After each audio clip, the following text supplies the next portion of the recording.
Hi everybody, my name is Jim with Full Moon Adventure Club, and today I'm going to be going over how I changed my RV shocks. This is not a how-to video because if you don't know what you're doing, it could be a dangerous situation. A lot of people are scared to do their own shocks, because RVs are incredibly heavy. So it takes some really specialized equipment. If you have to lift it up, jack it up into the air, remove tires, stuff like that, it can be dangerous. I was thinking about all that, but when I was looking around and getting quotes for different places, I was getting numbers like $400, $600, $800 to change my shocks, and I just wasn't into that. So I decided to give it a go myself. I am not saying this is how you do it. I'm just showing you how I did it. And in the end, I didn't have to jack up my RV at all. I did the rear shocks without doing anything at all, just with it sitting there. I did put down jack stands just to make sure that it didn't fall, but it's not going to if you just remove the shocks because you have your springs that are holding everything up. They would with or without the shocks. So wasn't too worried about that, but I did anyway. On the fronts, I used a jack just for a second to lift it a few inches so that the shock would lift into place so I could put the bolt through on the bottom attachment. So I did this without jacking the RV up at all.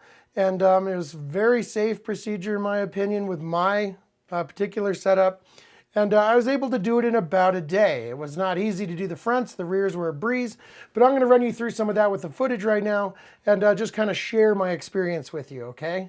So I don't want any liability on this is how you do it, but I will share my experience with you real quick. So let's jump into that right now. Okay, so I'm going to use the Sawzall to cut off the top bolt here of that shock. That's going to be a real quick and easy way to free up the top since it was really rusted, really old. I didn't want to mess with it, and that worked really well, and it was really easy using a metal blade. On the bottom, we're going to use an adjustable wrench and also my socket there to go ahead and remove that bottom retaining bolt. And you can just kind of keep rotating that. It'll screw its way out until it's loose enough for you to pull out with your hand. Don't let that shock hit you in the face when it comes loose.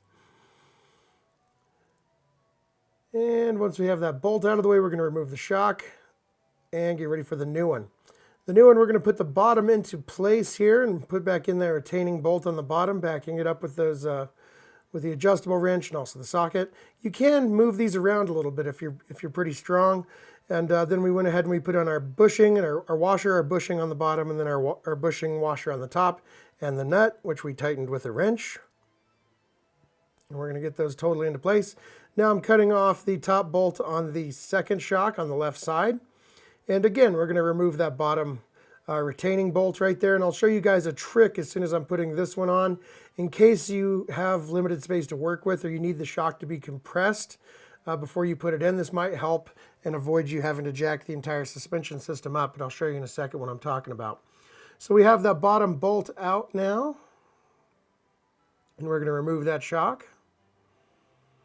And now you can see we've got the washer going on first, with the domed edge facing down, so it kind of makes a little cup, and then the spacer is going to fit in there, little polyurethane bushing, and that's going to go up into place. And you can see that white plastic on there. It's keeping the shock compressed, so it came that way shipped. But you could also do that with some string or some baling wire if you needed to. But we're going to put in that bottom bolt, and we don't have to get that totally tight yet. But now on the top, you can guide it into place.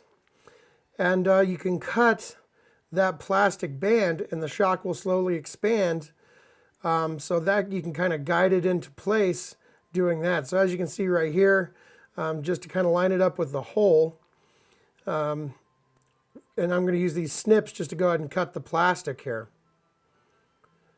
So once I do that, we're going to make sure it's nice and lined up. Everything's the way we want it. And then I'm just going to snip one side of this plastic up top. And it worked really well because it didn't even completely come off when I snipped it. I was thinking about doing the other side, but I could see it slowly sliding off. So I just kind of give it a second here, and you can see that it's going to just slowly start pulling itself off, pulling itself off. Everything's lined up perfect, ready to go. And then here it comes. There it goes. And it's going to extend slowly into place. Boom, just like that. And we can snip the bottom and remove this plastic retaining clip. So that's kind of how I did it without having to jack the vehicle up at all, which was nice. So then we could put on our bushing, and then our other washer, and then the nut, and we're going to tighten all of that stuff down. You're supposed to torque these to factory specs, so you contact the shock manufacturer, see what you're supposed to put that top nut to as far as foot-pounds, and you're supposed to use a torque wrench. I just tightened the crap out of mine. I just really tightened them down really nice, and that was it. So as you can see, I know it's dark, it is really hard to get to this top nut here. And so what you have to do is crawl underneath and go from the back of the frame to it. And it's all rusted, so that would just take forever. So what I'm gonna do is just cut through that bushing once I've taken off the bottom bolt. I'm gonna cut through the bushing, cut the shock off, the top nut will fall out, the shock will drop down, and I can put in the new one, and then with the new nut, which will be a lot easier to thread all the way down, then I can come from the back, get the wrench on it, and tighten that down. So now for the front driver's side, again, I'm going to back it up, take it off with a wrench here, and remove that retaining bolt.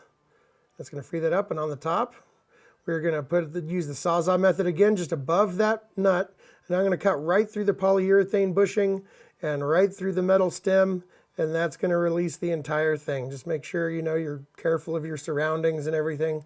Don't cut into a brake line or anything, but that cut right through it. And now the shock's down on the ground, and that thing would have taken me hours to try and get off. Okay, so this shock is an absolute nightmare getting to it. I want to show you what I eventually did. 9/16 wrench here goes on the top of the shock over here. I use this pry bar to move this hose out of the way. You can kind of see it right there. It runs up and in, and it makes it really hard to put the wrench on top up there. Then I used my I think it's a 17 millimeter to tighten the shock down here, and so now I just have to lift that hose up and try and pull off my wrench. But see, it won't come up or go on until I get this pry bar in here and move up that hose that you see jiggling. So I can't show you taking it off with two hands, but that's what you got to do, is pull up that hose and then pull off your wrench. So now we're just going to put in our new shock. Of course, we're going to put on our washer and our bushing and start feeding that up. It's easier to do the top on these guys because then you can, kind of put the top threads up a little bit and get your grommet on, your bushing rather, and then your washer and your nut without having to try and get it up over anything. So it's really easier to do the top on these fronts, I found. And once we have that done, you have to kind of back up the top with a wrench. I believe it was a 9/16 and a 17 millimeter that goes on that nut right there on the shock that you can use to tighten everything up. And this takes forever. That's why we sped it up to like 400%. So as soon as you're done tightening that up, here's the only time that I used a jack. And I used that jack just under the front bumper to lift it up just about 2 inches. And I just checked it, did another pump, checked it, did another pump, until that hole looked like it was going to line up for me. And that was really the only time I had to use the jack. And I could have gotten away without using the jack if I had just lifted up the piston by hand, but it's kind of tough when you're laying underneath there. So I just jacked up the suspension a couple inches until it was lined up, and then I could go ahead and thread in my retaining bolt on this passenger side now at this point. This is over on the other side, so we're getting close to being done here.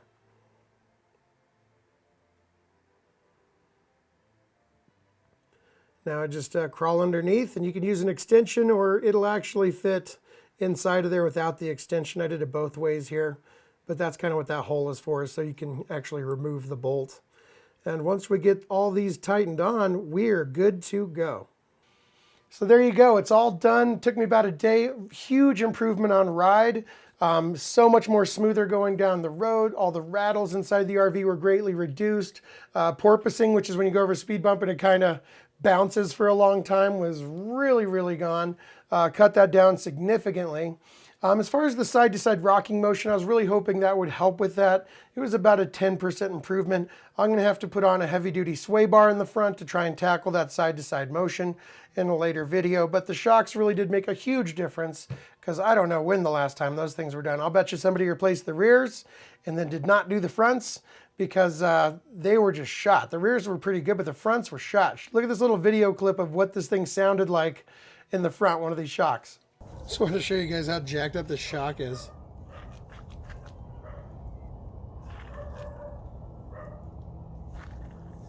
And listen to this.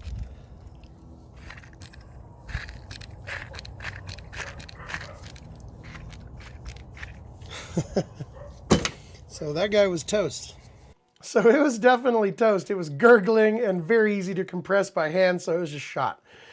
So this was a huge marked improvement for ride. As far as the install goes, I just wanted to share it. It's not a how-to video, just a shared experience video, because I don't want anybody to get hurt on my account. But I'm hoping that it'll, for some of you that have a similar setup, it'll make you less intimidated about doing the job yourself if you choose to do so. Now, I was prepared to go all in with this. I had 20-ton bottle jacks, 2.5-ton floor jacks, lots of super heavy-duty safety stands that go underneath. I could have put this thing up on blocks, taken all 4 wheels off, and felt completely comfortable crawling around underneath it, but I didn't have to do any of that. It was very easy to do without anything except the sockets and some elbow grease, really. The fronts were hard to get to, and I did use a jack on the front bumper just to lift it up 2 inches, not off the ground, just the suspension up 2 inches so that those jacks or the shocks fit into the bolt hole on the bottom, the mounts, just 2 inches up, and they lined up just fine. And I scooted them in, and I was good because I did the tops first. It was the only way to get the nuts on there. So for me, it was an incredibly easy process. It was a pain in the butt, and it took all day, but it wasn't anything I couldn't handle. And it saved me a ton of money, and so I wanted to share that with you guys, a marked improvement. One thing I will mention, in the back, I showed that shock that had the plastic on it from the factory, so it was compressed. And then I put the bottom bolt in and then lined up the top, cut that plastic off, and it slowly compressed into place. That was great. That's why I didn't have to lift up my suspension super high so I could fit in the shock uncompressed. But even if yours doesn't come with that nifty little feature, you could definitely do this with some heavy-duty cord or string or a baling wire. And you'd want to wear safety goggles if you use baling wire when you cut it, because it might snap off at you. But you can put your weight down on these shocks before you install them, and they will compress, unless you're really petite. I'd say you could probably get these to compress, and then just wrap the bottom and the top with a little bit of baling wire, and it'll hold it in place for you. Put on safety goggles in case that snaps off. And you could put the bottom into place, do your bottom bolt, and then cut your baling wire, and it'd slowly decompress into your mounting bracket up top. So that's the way I did it, and it was pretty darn easy. So I hope that information helps you out. I just wanted to share my process with you.